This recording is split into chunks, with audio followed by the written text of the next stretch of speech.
E tinha acabado de acontecer. Eu conheci o Cristiano nessa época, conversar, teve um assalto numa casa de uma família, eles reagiram a tiro, né? Eu achei a história muito chocante, eu falei, caramba, os caras estão vivos, estão bem, não, estão bem, estão vivos. Aí foi quando eu desloquei a casa do Cristiano pela primeira vez, e eu conheci, ele contou a história, que eu achei, assim, pô, um casal, cara, contra quantos agressores, mais ou menos? No local eram 3, né, sendo que 2 estavam portando arma de fogo. Os 2 filhos já eram nascidos, seus? Os 2 Oi? filhos já eram nascidos? Não, só um. Só o Cristiano, a Maria ainda não tinha verdade, nascido. verdade. E aí, desse sonho, o sonho da noite pro dia virou um pesadelo. Num dia, 9 horas da noite, 3 criminosos chegam. Vamos entrar já no assunto? Podemos falar. Tá, então ele já vai narrar, tá? Vocês viram na chamada que a gente falou sobre essa situação do crime, né? E tanto ele quanto a Júlia vão falar o que eles passaram naquela noite e como foi importante para eles. Eu queria que você falasse para mim o que você acha que teria acontecido se você não fosse um CAC, se você não tivesse arma, se você não tiver... Ela também tinha conhecimento de armamento, né? Já sabia operar uma arma.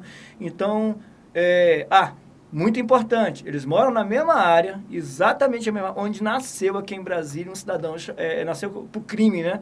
Ele veio da Bahia para cá, mas onde ele começou a aplicar os seus primeiros crimes aqui, um cidadão chamado Lázaro, muito conhecido agora na atualidade, mas na época ele não era esse bandido todo, ele estava começando os pequenos crimes, pequenas invasões, junto com uma outra gangue, eu lembro até do nome da gangue do Pezinho, né?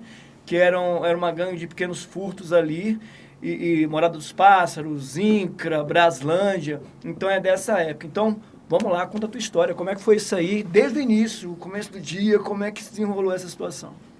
Mas, vou falar. A gente, então, tinha o sonho de morar numa área rural, porque a gente queria morar com os cavalos. É um estilo de vida, né? Você ter a sua horta ali, criar os filhos, né? Tendo a possibilidade de conviver com os animais e tudo. Somando ao nosso sonho de criança, que era poder viver o máximo, porque com a vida corrida, trabalho, a gente queria ter muito tempo o que a gente conseguisse com os cavalos, que é nossa paixão até hoje, né? E aí eu me lembro, somando ao caso, eu vou falar um pouco dos sonhos que muitas vezes são destruídos por conta dessas questões de violência, né? Quantas pessoas gostariam de morar até numa casa, nem em área rural, mas não moram porque tem medo, preferem ficar presas no apartamento, né? Infelizmente. E eu lembro da gente falando com o nosso primo, né? Falando assim, poxa, será quanto tempo que a gente vai ficar aqui? Porque essa cidade chegar e tal. A gente pensando, e aquilo doeu meu coração, sabe? Eu falar assim, nossa, eu saí daqui, eu não quero nunca sair daqui, né? E aí, dias depois disso, foi no mês de janeiro, né? Era 8h30 da noite, eu lembro que eu estava com meu filho de 2 anos numa rede que a gente tem dentro da cozinha, numa área que é fechada com blindex, né? Mas as portas ainda estavam abertas, porque apesar de acontecer alguns furtos por lá, a gente ainda ficava, de certa forma, tranquilo. A gente não tinha um pavor, assim, um excesso de... Eram furtos pequenos, né? Então, assim, a gente não estava apavorado, nem com cuidados que a gente deve sempre ter, né? Mesmo, a gente tem que estar sempre preparado, mesmo que não aconteça, para se proteger, né? E eu estava deitada na rede com meu filho, fazendo ele dormir, esperando o Cristiano resolver as coisas ali do jardim para entrar. No que ele entrou, eu botei ele no berço, né? E a gente foi se ajeitar para dormir. Nisso, a gente tinha uns cachorros que ficavam soltos na chácara, não era cão de guarda, não, era cão de roça, né? E eles começaram a latir muito. Aí eu, nossa, até comentei, nossa, querido, os cachorros estão latindo tanto, deve ser para alguém, né? A gente não suspeitou que fosse nada. Aí eu entrei no banho, e ele ficou por ali, indo pelo banheiro, ali por perto, e de repente ele escutou um barulho. E saiu para ver o que era, né? Eu falei, uai, onde o Cristiano foi, né? Saiu assim meio assustado e tal. Aí eu saí do banheiro também. No que eu tô saindo, ele fala, Ju, tem gente tentando entrar aqui em casa. Nossa. Aí nisso o coração... Qual o horário que ele falou isso para você mais ou menos? Olha, a gente perde um pouco a noção do tempo, né? Mas... Eram umas 9 e pouco. Eram umas 9 horas por aí, né? Bem de noite, ele é bem escuro.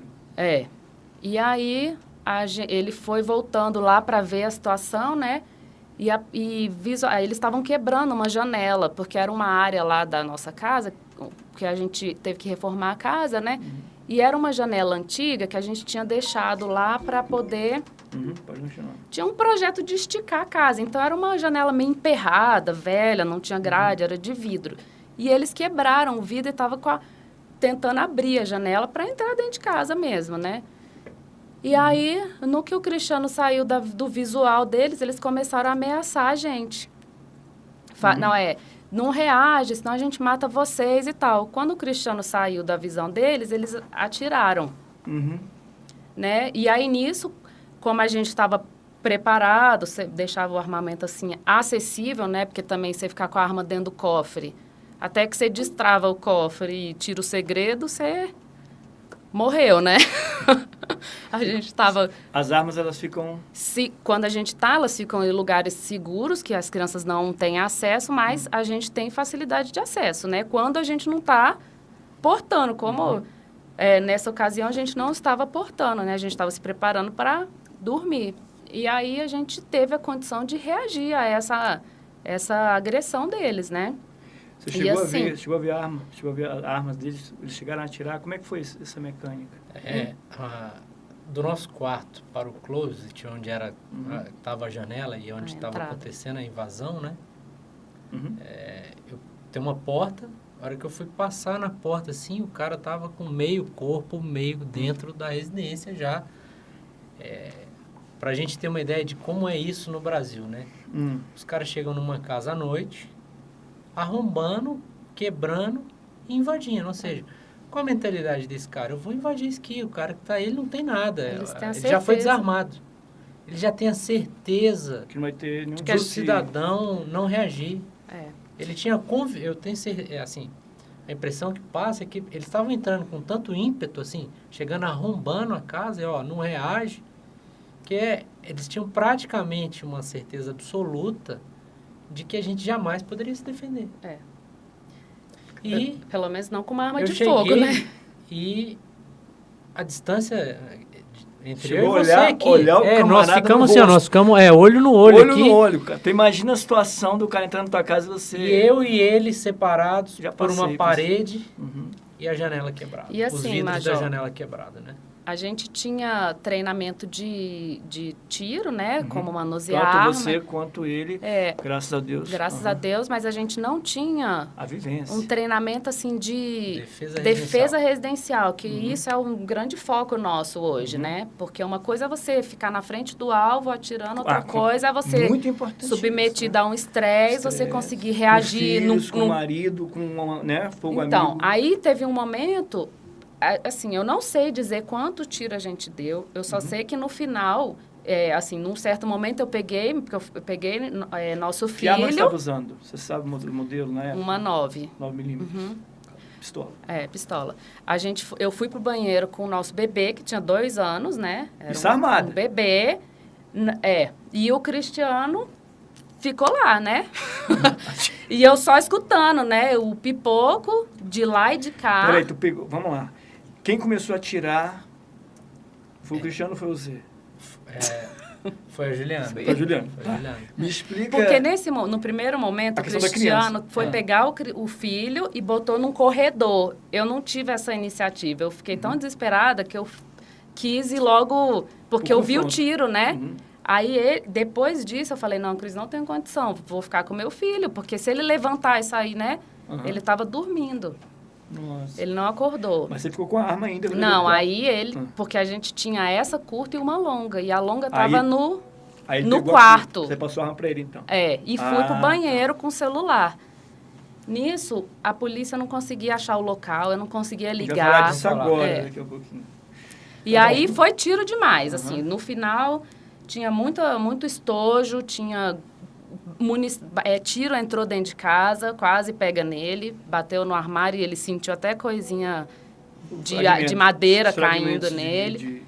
Alguns ficaram na janela, então, assim, eles estavam, de certa forma, preparados, né? Não era aqueles bandidos com uma arma, uma munição só, ou arma só para assustar, não. Eles então, no mínimo, você acha que eram 3 pessoas, no mínimo? Não, 3 pessoas com certeza. Com certeza. Mas tinha um apoio de carro, fora da chácara. Que ainda estava tinha esperando carro para fazer o furro. Pra ir Exatamente. embora com as coisas, sei lá, né? E ali é uma Tinha uma área pessoa que para dá... dar fuga. Entendi. Então, seguramente, 4 pessoas. A gente não sabe se no carro tinha uma ou duas Sim. ou mais pessoas, né? Cara, Mas, que assim, situação, hein? Que situação. E a polícia foi chegar, conseguiu achar o endereço, tudo lá, né? Porque eles tiveram disposição para ir, para encontrar lá o lugar. Não foi assim, eu vou esperar uma viatura. Não. Só que eles não achavam. Não, a gente vai falar... Ali Já, era... já. Nós trabalhamos Trabalhou isso. muito lá, né? Nós trabalhamos isso, porque realmente a área rural, inclusive, isso é um toque assim, tremendo para as forças policiais. Pessoal que mora em área rural, gente, se organizem.